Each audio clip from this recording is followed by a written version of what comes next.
Hi, this is Swan with Swan Amity Studios, and today we're looking at loading thread onto our Bernette. In this case, we're working with two larger spools. I'm working with Tutti from Wonderfill, and I'm also doing a little work with a 50 weight Aurifil as well. You can notice right there, both of these are 50 weight threads.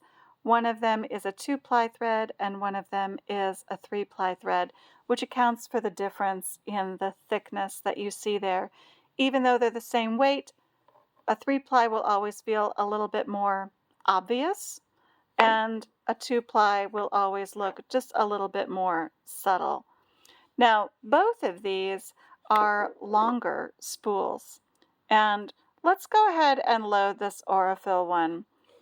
In this case, when I put my little spool topper on here, if I stick that on behind it, see that it goes on, but it doesn't leave very much room down here, which means that as you begin to stitch, sometimes the movement of the spool on the machine is going to cause this to bump forward and fall off eventually.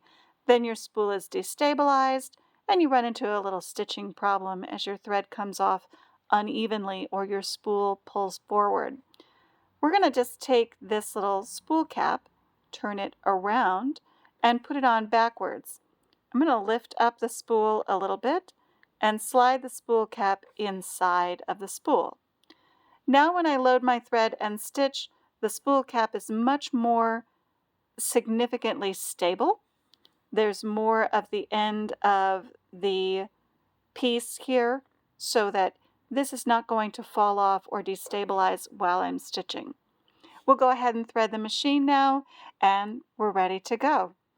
For more little tips about your Bernette or anything going on with your free motion or your applique, stay tuned for more information from Swan Amity Studios. And don't forget, always stitch happy.